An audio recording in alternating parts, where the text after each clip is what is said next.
Today, we're giving a full explanation into military rank systems, how they're set up, how they work, and why they're genius. The first thing you need to understand is that the military rank system is not built around authority, it's actually built around responsibility. And that may not sound like a difference, but here's the deal. It's not just about being in charge, right? As you move up the ladder, more people depend on you, more decisions are yours, more accountability falls on your shoulders, and less of the job is on you. Basically, the higher your rank, the less of the job is about you. Quick breakdown of enlisted versus officers. You see, the enlisted side executes the mission, becomes technical experts, lead from the front, and they train people. Whereas the officer side is more about planning. They plan missions, allocate resources, make strategic decisions, and build organizations. And then somewhere in the middle, we've got the warrant officers, which they live in the middle. They're technical mastery mixed with being trusted advisors, and basically they solve problems that no one else can. They are like the pinnacle of subject matter experts, and also you almost never see them. Leading into the actual military leadership pyramid, the first up is the junior enlisted. This is your E1 to E3, or in some branches of the military, your E1 to E4. The Marine Corps, E4 is technically an NCO. We'll get into that, but that's E1, E2, E3, which is, and I'm going to use Marine Corps rank structure for names, but every rank or every branch of the service has similarities.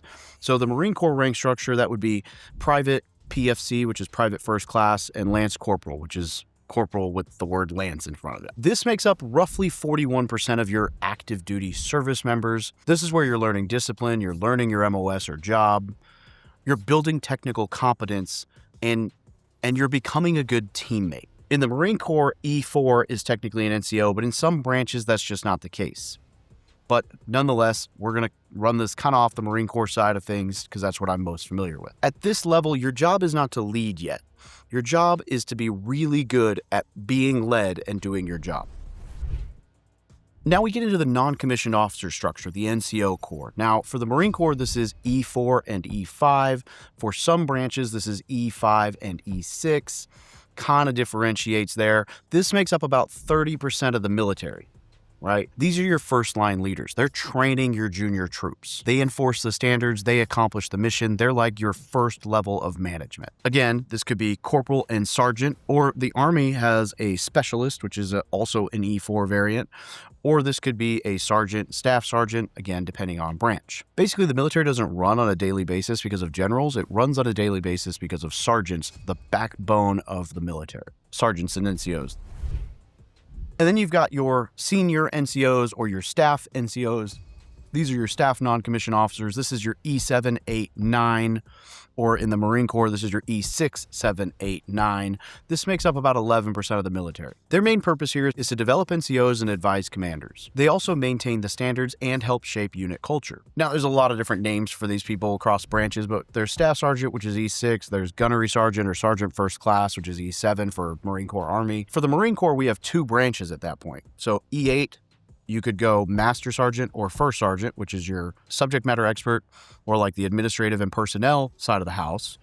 And then from Mass Sergeant, it goes to master gunnery sergeant, and from first sergeant, it goes to sergeant major, which is a common rank amongst the military. Sergeant major being the lead advisor for commanders, the admin, the personnel, the NJP side of the house, and master gunnery sergeant being that subject matter expert. Now, again, every branch of service, E8, E9 is a little bit different, but that's how it is in the Marine Corps. Those are your senior enlisted leaders. And these are the people who've been around long enough that they've probably forgotten more about the military than most people ever know. Now, next up, we've got the warrant officer and chief warrant officer ranks. So this is warrant officer, and then chief officer 2, chief officer 3, chief officer 4, chief officer 5. That's the ranking system for this. Warrant officers are prior enlisted, but not fully commissioned officers. They kind of hover in the middle between enlisted and officer, where they were enlisted, generally up until that E6, E7, maybe E8 rank. And then they went to warrant officer school, where they become the subject matter expert in their field. And every field has the warrant officers, which are like, think of them like the historians for their job, or the record keepers for the job. They maintain that everything is being done correctly by the enlisted who manage stuff. They're the oversight, and then the officers are allowed to do the bigger planning, right? So these are the technical experts. They're the specialists, the advisors. They are the master of one profession. In the Army, they can be helicopter pilots, which is cool because it's the only non-commissioned pilot in the military that I'm aware of. But they can also be Marine gunners on the Marine Corps side. These are the experts in all things weapons across the military, across the Marine Corps. But they could also be in intelligence, cyber, aviation maintenance, special operations specialties. I mean, there's basically a warrant officer in every job field as the subject matter experts. And fun fact, I was in the Marine Corps for 13 years. I might have seen like 4 Chief Warrant Officer 5s. They are not very common. And I think I only knew like 2 legitimate Marine gunners. So essentially the breakdown here could be summed up as like officers manage operations and warrant officers or chief warrant officers manage professions. So, or another way to say it would be like if officers know a little bit about everything, warrant officers know everything about one thing. All right, now we're getting into the officer corps, which, you know, if you've never been in the military, people will tell you to go to college and become an officer. There are some perks. There's also a perk to having been prior enlisted, which you can go from enlisted to commissioned officer. We call them Mustangs, and they get a lot of respect because they've been in the trenches and they understand, as opposed to just from a book, they have street smarts, right? So Mustangs get a lot of credit, street cred, and respect from the enlisted guys, girls. But, you know, the officer life does have its perks as well. Now, this is about 10% of the military makes up that company grade officer, which is the 01, 02, 03, which, again, Marine Corps is second lieutenant, first lieutenant, captain. Now, their purpose at this level is to lead platoons. They lead platoons and companies, they make tactical decisions, and they develop their leadership. Essentially, in the company grade officer level, this is where future leaders learn to lead. And then we've got your field grade officers. This is your 04, 05, 06. Again, sticking with the Marine Corps side of the house, this is your major, lieutenant colonel, and full bird colonel. We've all heard the term full bird. This is that person. Colonel is basically, I believe, synonymous across all branches except for the Navy, where they call that person a captain, as opposed to our 03 being a captain, and that's because the colonel rank is traditionally where you make captain or pilot a ship. This makes up about 6% of the military. And at this point, you're starting to take command. You're commanding a battalion or a regiment. You're leading the staff for a unit. You're planning the operations, and you're managing potentially thousands of personnel. And at this point, your job shifts from leading people directly to building organizations that can succeed without you. And last but not least, we've got the generals, or the flag officers. This is your 07 to 010. This is your 1, 2, 3, 4-star, or your brigadier general, major general, lieutenant general, general. The acronym we use to remember that is Be My Little General, BML General. This is less than 0.1% of the military. It's very rare that anybody actually makes it to this point. And at this point, your purpose becomes more of shaping strategy. This is where you're leading divisions, corps, and fleets of service members. You command major organizations, and you advise national leadership. And at this level, you're no longer leading squads or battalions, but you're shaping wars, policy, and the future of the military. At this point, you're almost closer to being a politician or a bureaucrat than you actually are to being a service member anymore, which is why a lot of these people end up in some pretty cool leadership positions after the military.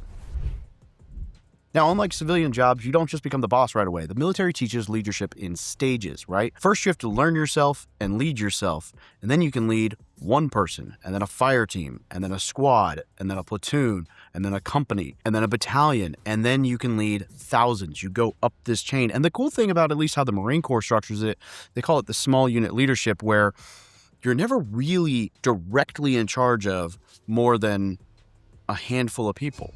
You see, at a fire team level, you've got 3 Marines. At a squad level, you've got 3 fire team leaders. Now, they have 3 Marines, so it might be 12, 13 people, but you're directly in charge of the fire team leaders who are in charge of the other 3. They delegate the responsibility. At the platoon level, you're in charge of 3 squad leaders who are in charge of 3 fire team leaders. At the company level, you're in charge of 3 platoon sergeants. You get the idea.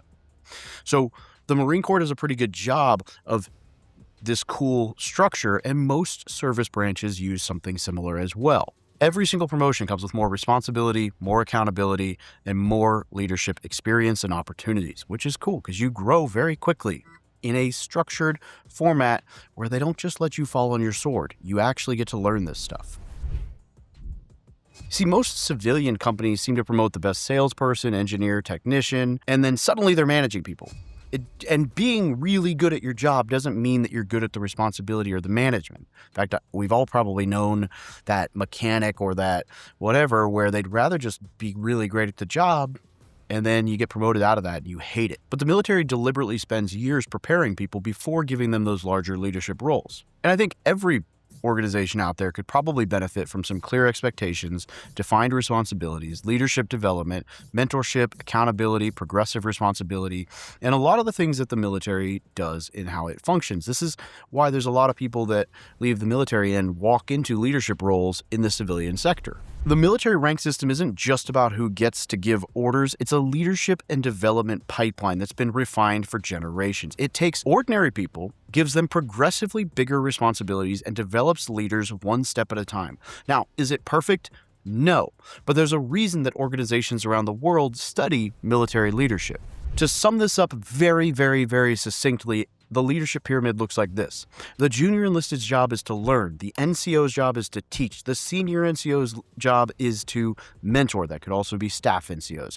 The warrant officer's job is to be the masters. The company grade officers lead. The field grade officers manage. And the generals and flag officers shape strategy and the future of the military. Every level exists for a reason. The military doesn't just assign rank, it builds leaders.